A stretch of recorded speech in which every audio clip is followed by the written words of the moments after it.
Wakil Presiden Gibran Rakabuming Raka membuat video yang membicarakan generasi muda dan bonus demografi. PDIP menyebut Gibran lebih baik kerja ketimbang membuat video. Lalu ada apa di balik munculnya monolog Gibran ini dan benarkah untuk persiapan 2029? Kami membahasnya bersama dengan juru bicara PDIP, Mas Seno Bagaskoro, kemudian ada Sekjen Partai Golkar, Pak Sarmuji, dan juga Direktur Eksekutif Parameter Politik Indonesia, Mas Adi Prayitno. Selamat sore semuanya. Selamat Mas Yasir, Cak Sar, Mas Adi Pray. Selamat sore. Baik, saya ke Mas Seno dulu nih. Mas Seno, ini kenapa akhirnya PDIP sampai menyampaikan pernyataan sampai meminta Wakil Presiden Gibran Rakabuming Rakanya lebih baik kerja dulu ketimbang bikin video? Ya biasa saja sebetulnya Mas, tidak ada yang spesifik atau sangat serius kita lakukan suatu tanggapan terkait dengan apa yang dilakukan oleh Pak Wapres Mas Gibran.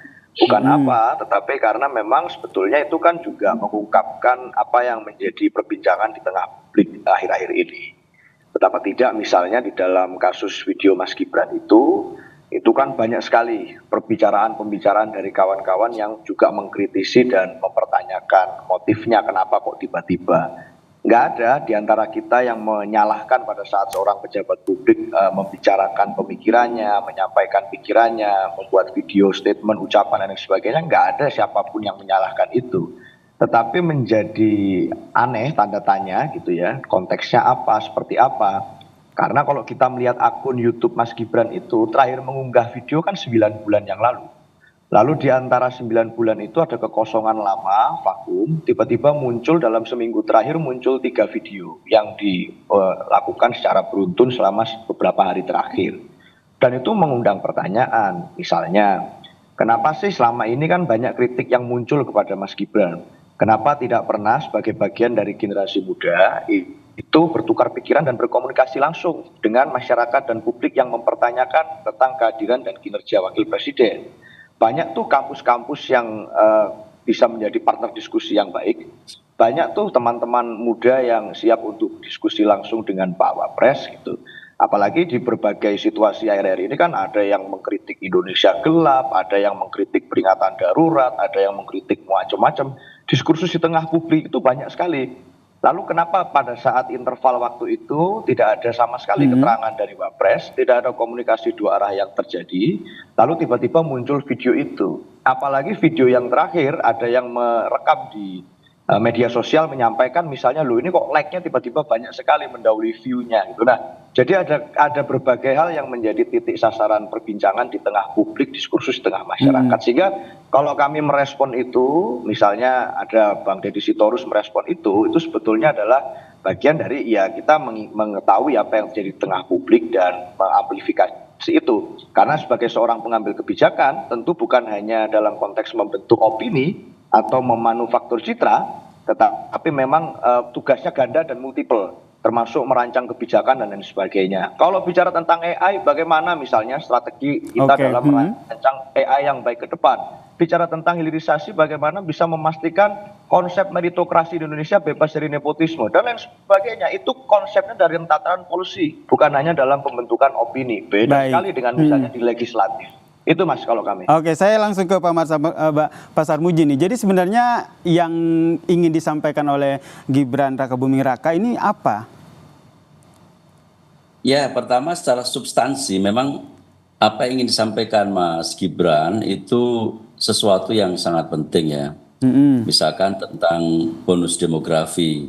Bonus demografi itu kalau kita salah mengelola itu batal menjadi bonus, bisa menjadi beban, bahkan bisa menjadi bencana demografi.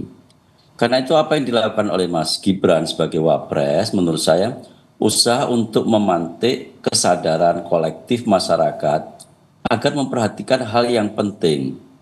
Memang ini pernah beberapa kali disampaikan oleh para menteri dulu zaman Pak Jokowi. Tetapi isu ini sempat hilang dari peredaran. Karena sangat penting jangan sampai justru isu ini hilang dari peredaran, tidak mendapatkan perhatian serius kita hanya berkutat pada hal-hal yang rutin. Sementara di hadapan kita tersaji tantangan yang sangat besar, yaitu tentang bonus demografi, komposisi demografi kita itu usia produktifnya sangat besar pada tahun 2020, mulai 2025 ini sampai 2040-an. Kalau ini tidak terkelola dengan baik, tentu saja yang rugi adalah bangsa Indonesia. Kalau ini tidak mendapatkan perhatian, tentu yang rugi adalah seluruh rakyat Indonesia. Karena itu bagus saja Mas Gibran sebagai Wapres kemudian memantik kesadaran kolektif kita bersama untuk melihat bahwa ini ada tantangan besar, ada problem besar yang harus kita atasi sama-sama. Berarti nggak tiba-tiba begitu ya Pak Sarmuji, seperti yang tadi disampaikan oleh Pak Seno, ini udah 9 bulan kemudian baru nih posting lagi, makanya ditanyakan kok ada apa ini? Kalau urusan postingnya baru sekarang mungkin karena kesibukan nggak sempat posting, ya wajar saja. Saya sendiri punya akun YouTube juga lama sekali nggak saya isi, nunggu Pak Mas Adi Prayitno barangkali ada komentar nanti saya tampilkan di situ. Ini kan momentum saja.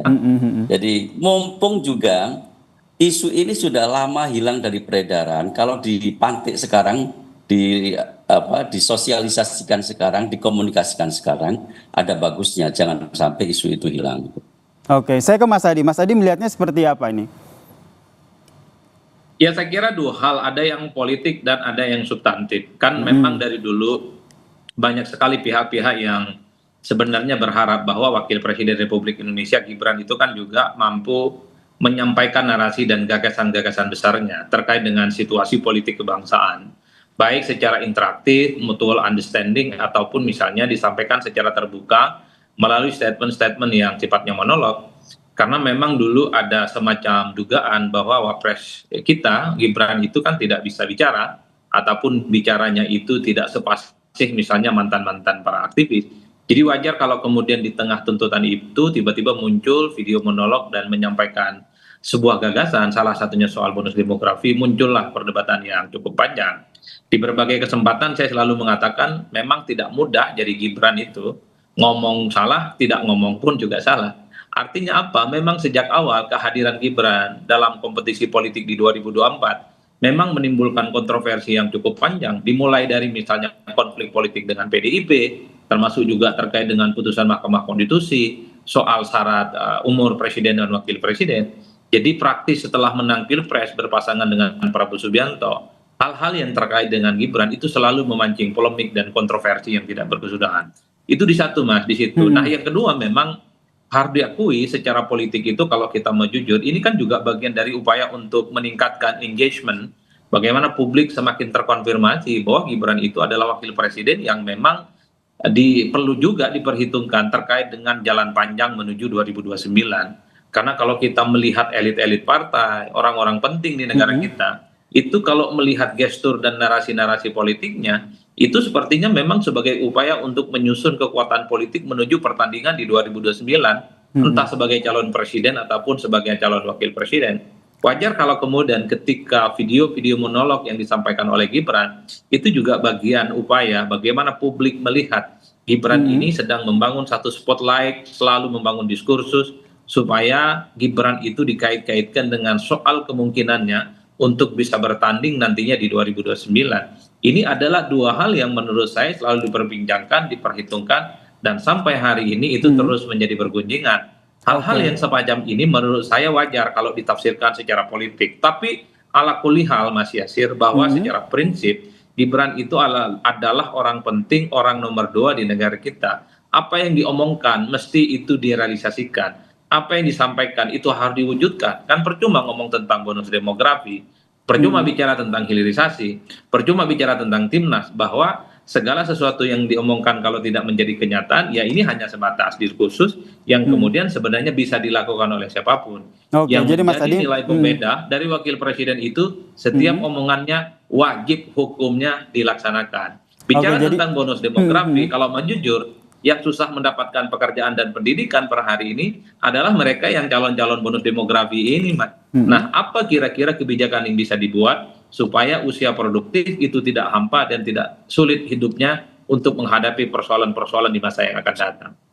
Oke, ini ada dua konteks nih terkait dengan apa yang menjadi esensi dari yang disampaikan, kemudian tentu dikaitkan dengan politiknya. Apalagi tadi disampaikan terkait dengan persiapan pemilu 2029 juga. Ini yang juga ingin saya konfirmasi ke Mas Seno juga ke Pak Sarmuji, sebenarnya apa makna dari video monolog Gibran ini jika kita kaitkan dengan konteks politik saat ini. Tapi kita bahas usai jeda ya, tetaplah bersama kami di Kompas Petang.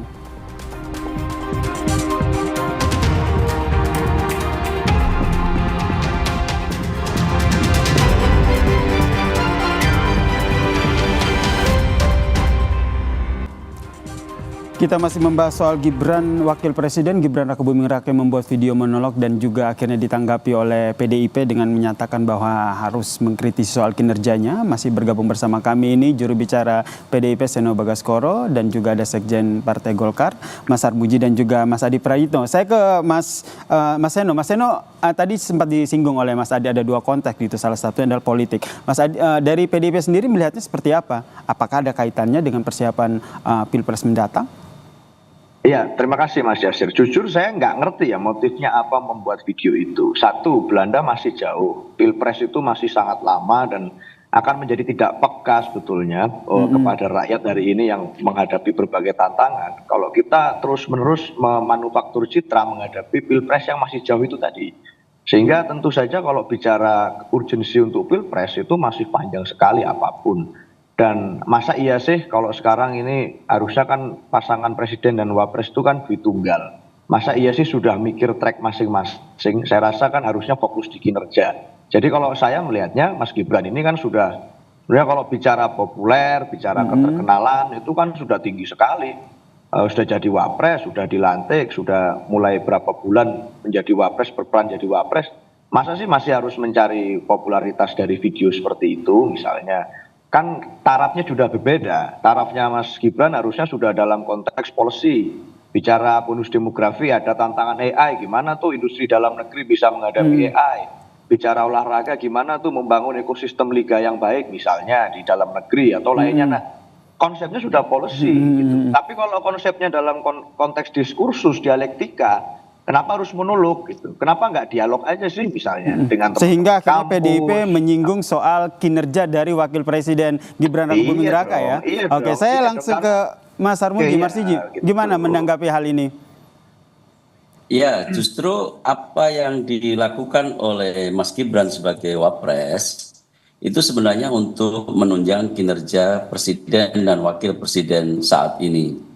Saya setuju dengan Mas Seno, kalau dikaitkan dengan Pilpres itu masih jauh.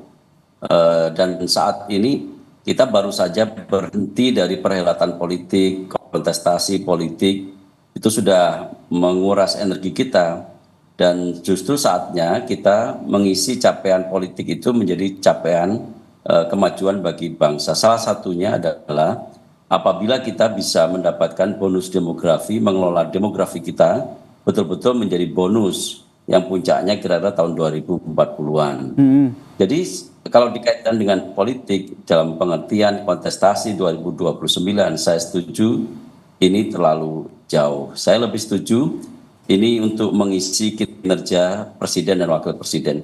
Untuk diketahui ya, urusan ini bukan hanya urusan pemerintah pusat. Bonus demografi ini kaitannya juga dengan seluruh masyarakat Indonesia termasuk yang ada di daerah-daerah. Jadi kalau wakil presiden atau presiden memantik kesadaran kolektif kita, itu bukan hanya tataran elit politik yang ada di Jakarta, tetapi penting juga untuk diketahui oleh masyarakat daerah termasuk pemimpin-pemimpin daerah kita. Berarti terlalu jauh ya kalau kita kaitkan dengan Pilpres 2029, karena fokus saat ini adalah bagaimana kinerja dari Wakil Presiden Gibran Rakebuming Raka. Mas Adi? Ya, apapun lah, kalau kita melihat pembicaraan publik, ini kan mungkin Belanda masih jauh, tapi kan bagi para politisi, bagi para elit, kerja-kerja politik menuju 2029 itu kan sedang disusun mulai saat ini. Jadi wajar siapapun yang saat ini menjadi pejabat publik, entah itu menteri atau mempartai yang jadi menteri, termasuk wakil presiden, ketika bicara jalan panjang 2029, maka apapun yang dilakukan saat ini itu dianggap sebagai bagian dari insentif tabungan politik yang bisa dimaksimalisasi sebagai upaya untuk membangun citra dan tentu positioning sebagai bentuk ukuran kinerja dan keberpihakan kepada masyarakat. Kan di situ sebenarnya Mas Yasir, nggak ada yang salah bagi saya secara prinsip. Tapi kan tentu publik berharap ya, seperti wakil presiden dan pemangku kepentingan yang lain, bukan hanya soal apa yang disampaikan, tapi secara prinsip soal bagaimana apa yang dilakukan supaya cita-cita dan statement-statement yang disampaikan itu bisa terwujud. Bicara tentang bonus demografi, bisa tidak kalau kita misalnya sudah melakukan satu desain supaya anak-anak muda kita itu yang S1 ke depan bukan lagi 18%, tapi meningkat jadi 25%, 30% dan seterusnya. Berarti Karena tidak kalau kita hanya berpikir- hal-hal yang disampaikan saja ya Mas Adi ya, tapi yang dinantikan oleh warga adalah bagaimana kinerja dari pemerintah keseluruhan ya untuk memanfaatkan Ya, betul. bonus demografi tersebut ya. Oke. Betul, kalau kita melihat Baik. anak muda hari ini banyak yang nganggur, bagaimana ke depan supaya tidak nganggur lagi? Kan itu Baik. contoh-contoh yang gampang sebenarnya.